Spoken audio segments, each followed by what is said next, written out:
Thank you, Jeff. We're going to open it up very briefly for a comment from Scott, and then we will, of course, open it up for questions. Everybody is muted at this point. I will, at that point, you'll hear an option on the phone. It's *6 and then a 1 if you have a question to ask, and then we'll get the question. Scott has limited time today, so let's please, one question per person. We're going to try to get through as much as we can. Scott, the floor is yours. You got an amazing match. We're looking forward to it. You and Josh Matthews against Joseph Park and JB. Ross. Yes. Can you hear me? I can hear you. Listen, I some people, when I talk, do these interviews, I say, I wake up, I swear I'm in a good mood, and something happens that pisses me off. I've been calling for 10 minutes, and now I just get through the phone. What's wrong with this, man? Why are you making me wait 10 minutes? Well, Hey, Scott, thanks for taking time out to talk to us today. You've been in this industry for years. You've seen it all. What do you think it takes to make it in professional wrestling these days, and to what do you attribute your longevity?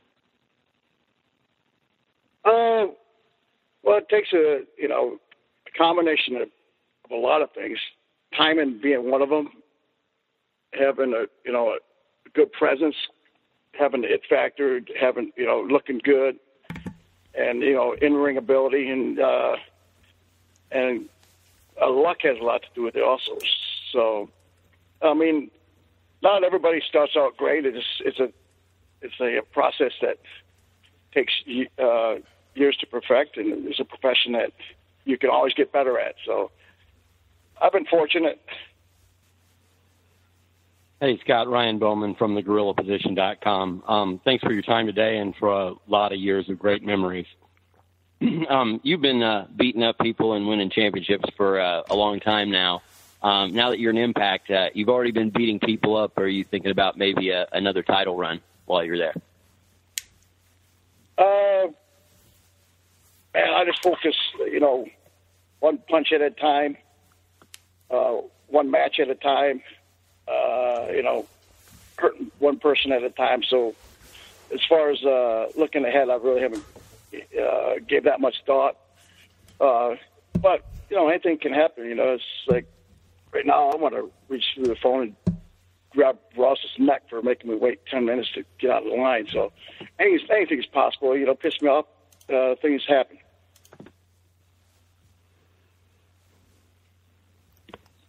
Hey, Scott, Mike Johnson from PW Insider. Hope you're having a good day. Hey, what's up, man? Do you feel vindicated by the fact that you're in a prominent position on the Slammiversary show, given all the legal issues that went on between you and the company when Dixie Carter was the owner? And do you feel like that bad blood's been settled since she's pretty much out of the company, or is it still piss you off? The whole situation still piss you off? Well, I think anybody that saw it was a joke. I mean, she's a joke. She was basically paying the foot in the bill. So, when talk the truth about Hogan. As far as now, it's like she dropped the case. It's like, and we'll see what happens because it's not over. What were some of your favorite memories? My favorite memories when we all were the Main Event Mafia, all the champions were together, and that was a lot of fun because you had a lot of history in the ring every time we stepped in the ring, and a lot of us had been around for a long time. So the stuff that we did backstage, what was actually seen on TV was the stuff that didn't make it on TV was also entertaining and funny as hell. So that was the most fun. And you may now ask your question. To date, that's been the highest rated portion of TNA's existence. So a lot of people bought into it because of the reality of everything. It was a lot of fun.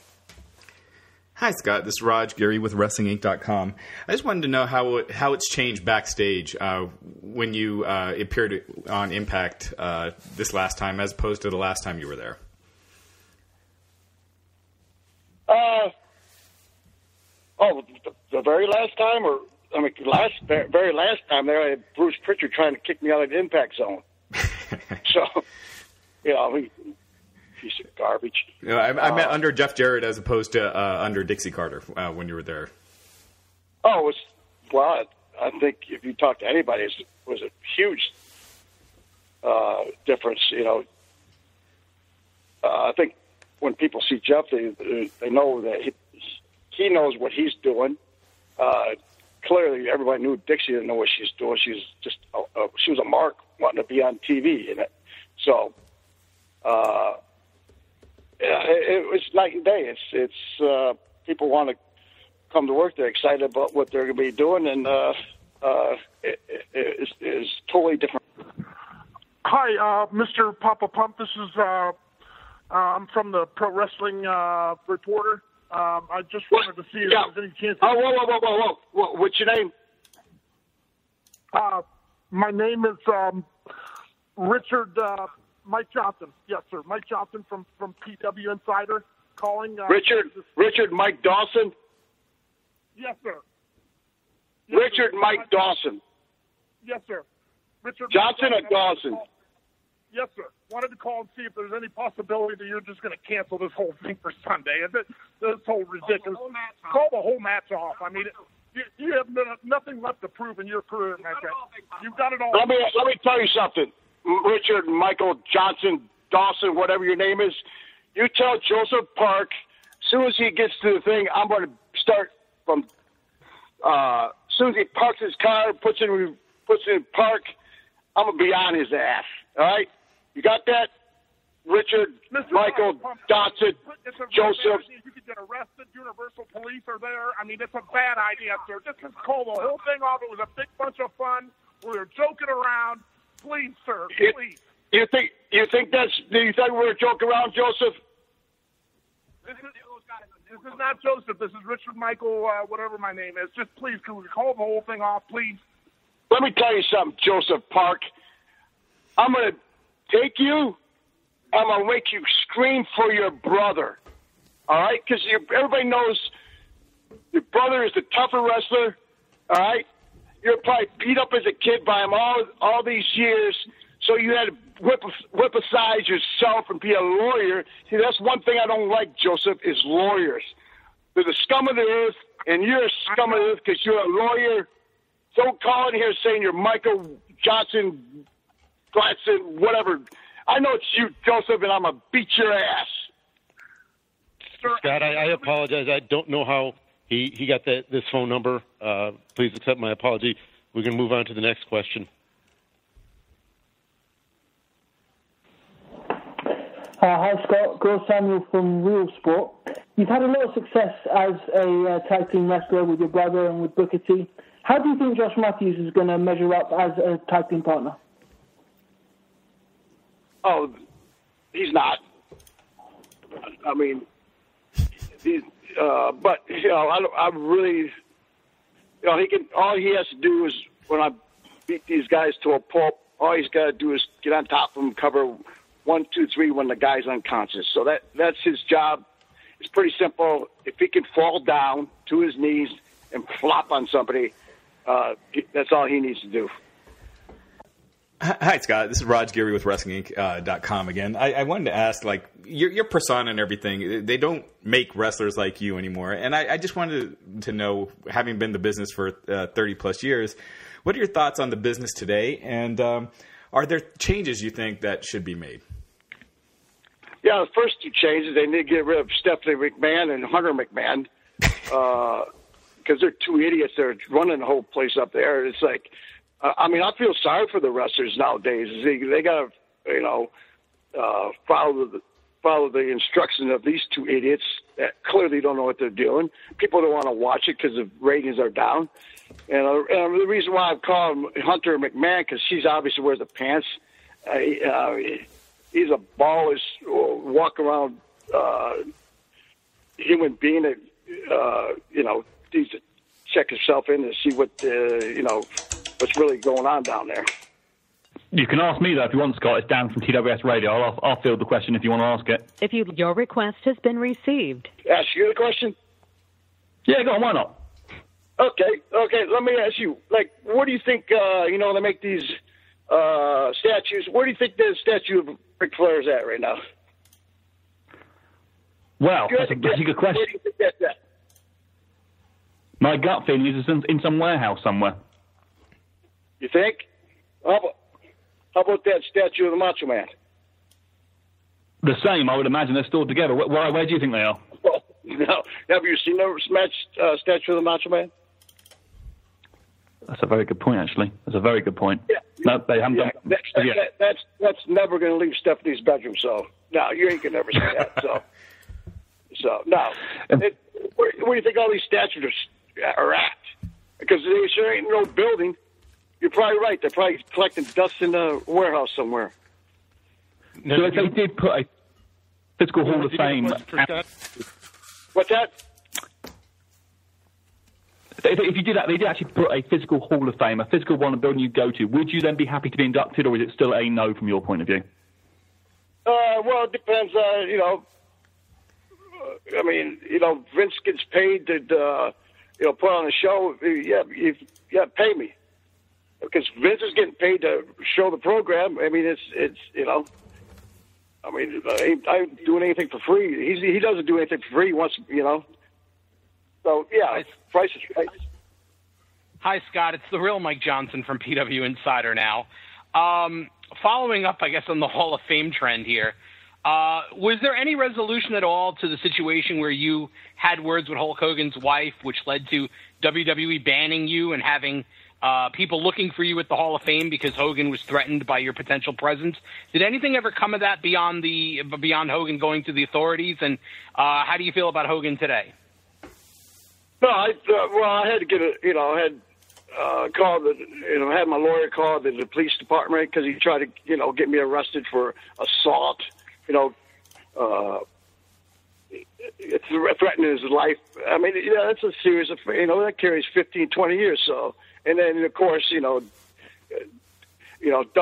takes the word of a racist, and puts my picture all over the entrances so I can't, I'm going to go there. So no, nothing's ever came of it. So other than the fact that I had, Hogan shows what a coward he really is, when somebody, lucky it happened at a, airport where I had all the cameras so I could, it was easy to prove my innocence. Hi, Scott. David Dunn with the New Zealand Pro Wrestling Informer. It's come out today that Impact Wrestling has acquired Global Force Wrestling. Obviously, the two companies have been working closely together for the year, but what do you think this formal acquisition means for the two moving on in 2017? Well, it's just, everything's better from here on out. Jeff's putting a lot of things together, getting all the great talent that's out there around the world, and I think everything is looking good for moving forward for Impact Wrestling. So it's a great thing. Hey, Scott, it's Mike from PW Insider again. The question I wanted to ask earlier before we ended up on the tangent, what's your status with Impact going forward past Slammiversary? Have you signed a deal? Are you working the TV tapings? Are you considered a full-time Impact performer again? Where do you stand with Impact on July 3rd on? No, I haven't had any talks on anything past Slammiversary. But if I'm open to the fact where if somebody wants to hire me again to beat somebody up that they don't like, whether it be in the Impact Zone or we got these.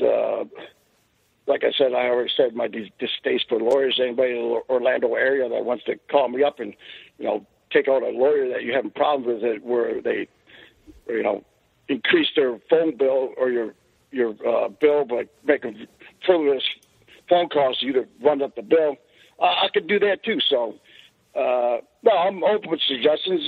Call me up. I'll beat somebody up.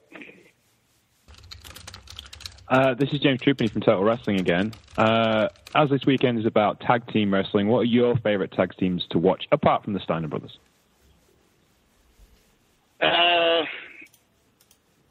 You talking about now, man? I don't watch a lot of wrestling now. It's hard to watch. But the ones I do, the guys that I do watch or do know is like the Usos, because I wrestled with Dad and their uncles. Also, even though he's not a tag team, or he's a tag team once in a while, is Bray Wyatt, because I used to play with him when he was a little boy in the ring. It's like run around. He was the funniest little kid. He loved wrestling. I used to take him in the ring and that. So he was a good kid, man. I had a lot of fun with him, and to watch him now, it's like he does a hell of an interview. He's actually awesome, So, but I don't watch a lot of wrestling. It's hard to watch, man. I get that a lot from a lot of fans too. It's just hard to watch, and I feel bad for the wrestlers now that they're pigeonholed into these stupid gimmicks that they have to do. It's like they don't let people be themselves, like the way it was when I started watching, or the way it was when I was wrestling. It's like you had to come up with your own stuff, or you didn't get over. You didn't have a job. So I hope that answers your question. Hey, Scott, Jason from Icon versus Icon here.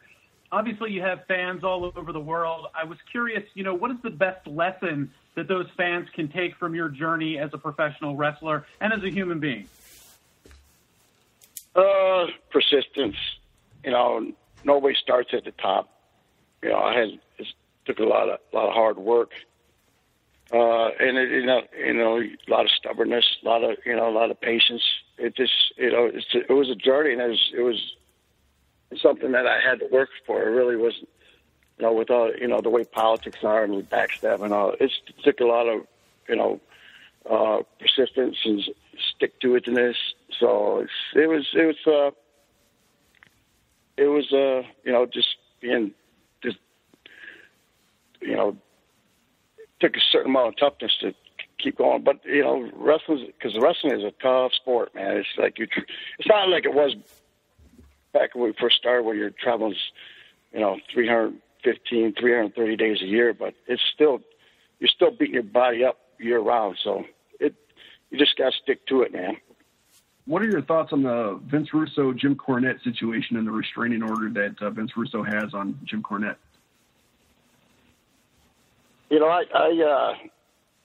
I just called a little bit the other day when I was bored and it popped up. Jim Cornette's thing was the way he did it in a satirical way. His response was funny as hell. That's Jim. It was comical, man.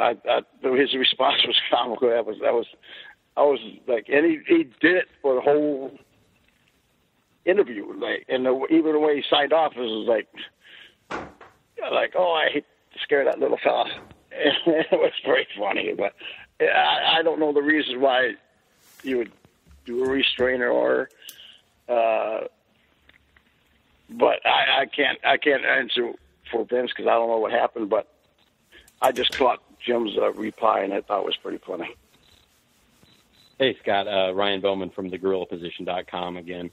You said you didn't really care about the Hall of Fame at all, but every great wrestler has a legacy. When it's all said and done, what's the legacy of Big Papa Pump?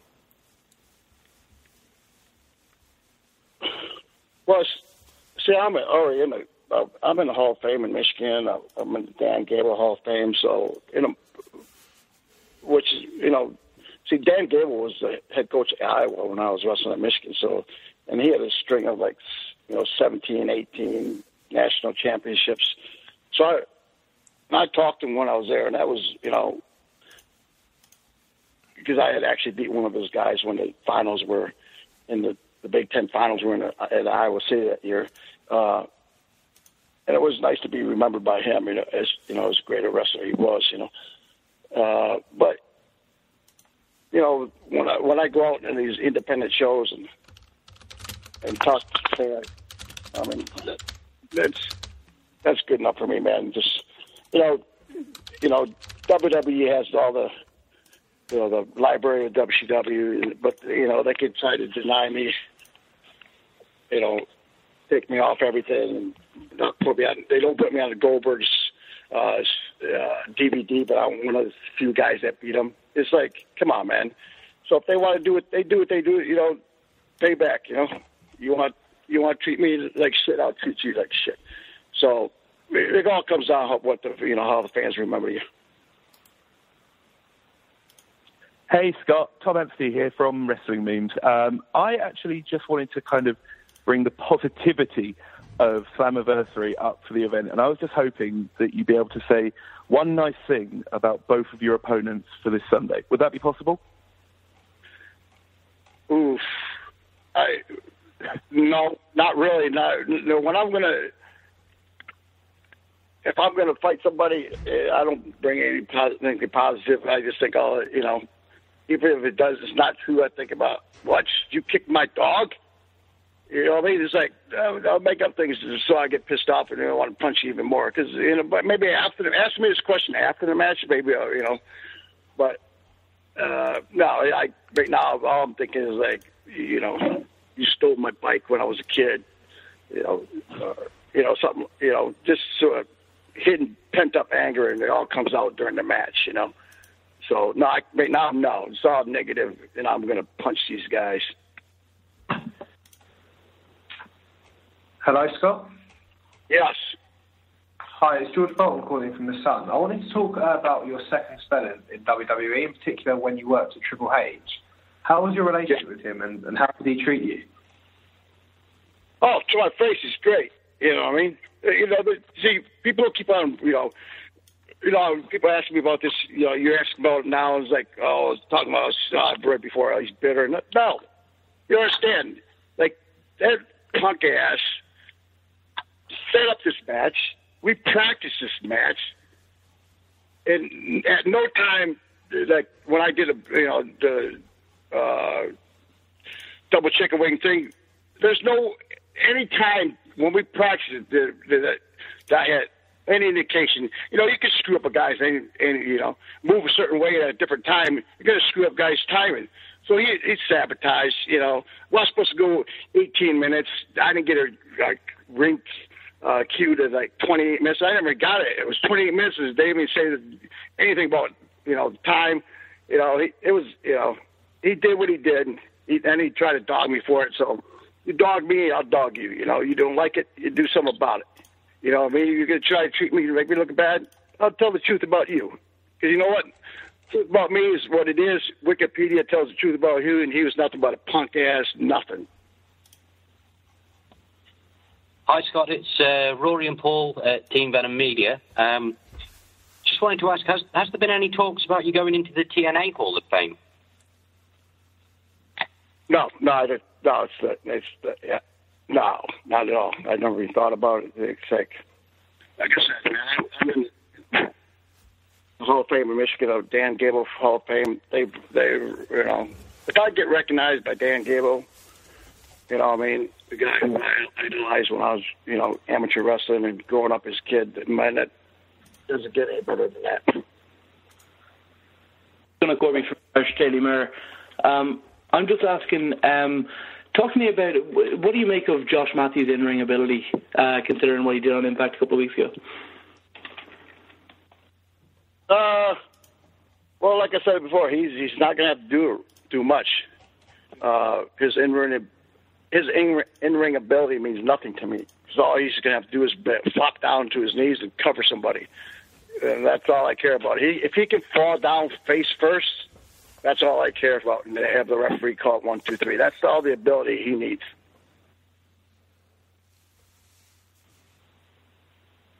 Hi, Scott. This is Philip Hamilton from Bang Media.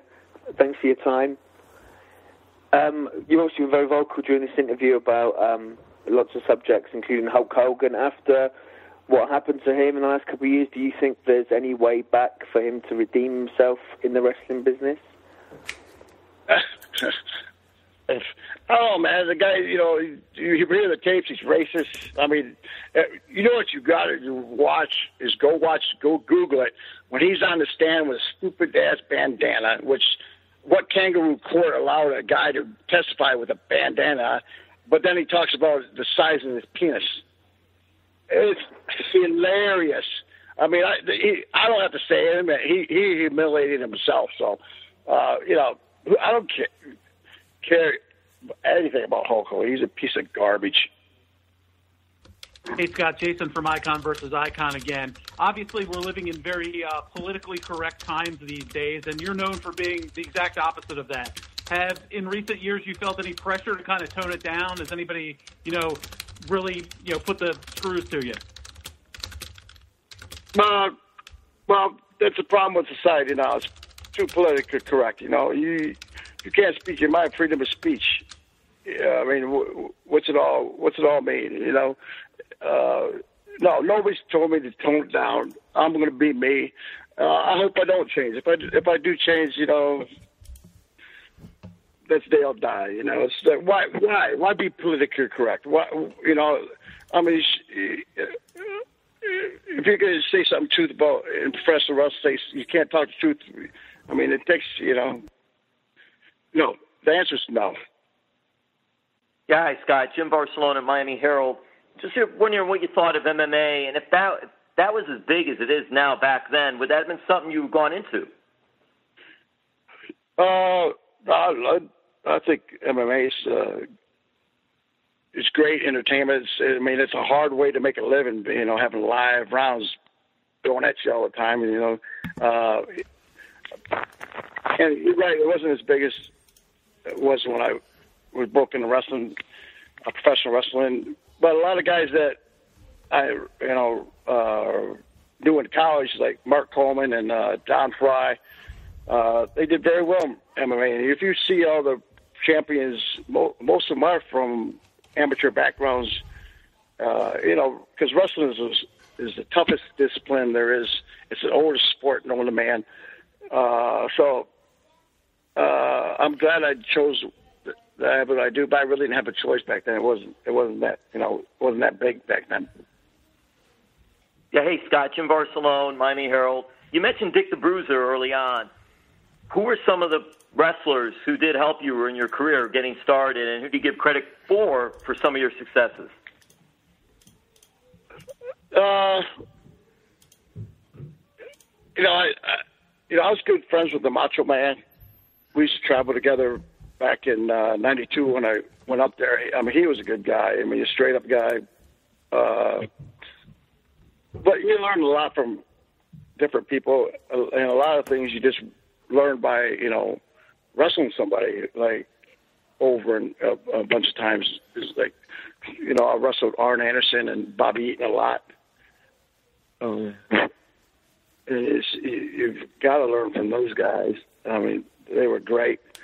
But yeah, you learn everything. You can learn something new every day. If you wrestle, wrestle a lot of guys. And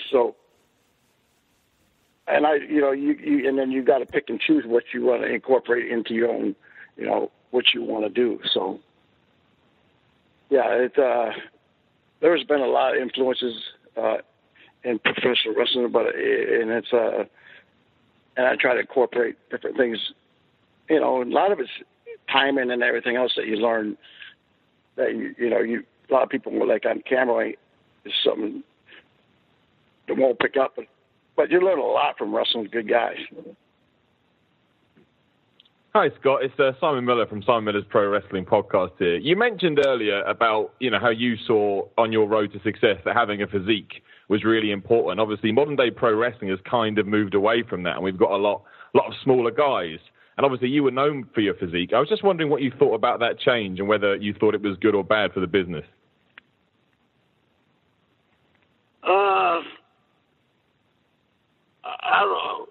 I don't know. When you go to the circus, you want to see the freaks, and that's the way it was when I broke in. Like, you had a lot of huge guys, and that was the climate of professional wrestling. But wrestling is evolved. It's changed. A lot of people like it. A lot of people don't. So, but it's I like I said, I feel bad for the guys trying to break in now with this, with the way it's ran up there, and then just thank God you got to have guys like Jeff and trying to give people other opportunities to wrestle. Hi, Scott. It's George Bolton again from The Sun. I was just wanting to ask about your memories of The Undertaker after you teamed up together at Survivor Series in 1993. So what are your memories of working with him? Say that again. Team with Undertaker? That was his question. That was well, I knew him for a long time. When he broke in, he also broke in with, or was there at the same time that it was in Memphis territory. So I know Mark a long time. So and I've always got along with him. I mean, the Undertaker is one of the great characters of all time in professional wrestling. So, I mean, it was great. He was always. We were always, got along. We always had a good time, and it was like he was one. Most athletes that get into professional wrestling are cool, and he was, he's one of them. Scott, Donald Corby from the Irish Mirror again. I was just asking, one of the topics that was discussed in the email that we were sent was the Impact World Title picture. Do you think once you've come out on top in this match in Slammiversary, if you were to get a chance in Impact Wrestling, would you go after the winner of Lashley and Alberto El Patron? You never know. Like I said, I haven't thought past this weekend, and if something happens that provokes me, yeah, anything can happen. But I have really never thought about anything beyond this weekend. Hey, Scott, this is Joe from Toronto, TSPN. Just have a question for you, actually a couple questions. Can you tell me what was your greatest match of all time, greatest city you wrestled in, and how do you think the Wolverines will do this year in the NCAA? The Wolverines football, I expect, again, a great season from, Jim Harbaugh coach team. He always has the guys prepared. It's an exciting football. So I think they're going to do great again. And I look forward to it. I'm going to try to make up for a couple of games this year. I haven't been able to go back up in a couple of years. So I hope to go up there for a couple of games. You may now ask your question. What's your other question? He had asked you about your greatest match. Oh, man, that's hard to say. It's like we wrestled pretty much everybody there is to wrestle, but every time you win a world title or world tag team title is great. I think when wrestled in front of 193,000 people in Pyongyang, North Korea, and set the outdoor attendance record, that's pretty memorable. That's a record that won't be broken. So I'll have to say that right there. One of the ones that stick out in my mind right now. Hi, Scott. Raj Giri with Wrestling Inc. again. I wanted to ask you on your thoughts of the talent in Impact today in pro wrestling in general, and who you think is the future of the business. Well, the wrestlers, are very talented. And I think, the future of wrestling looks good. As far as being who's going to be the star of the future, I have to watch it more than I do to say something about that. Well, Scott, I appreciate it, and I'm sure every member of the media appreciates it. You told us you'd give us 30 minutes. You gave us a full hour. Amazing answers. We look forward to Slammiversary this Sunday night, teaming with Josh Matthews against Joseph Park and Jeremy Borash. Any thoughts? Hey, get that number, that guy who called it that said that was Joseph Park. Get his number. All right? I'll text it to you immediately.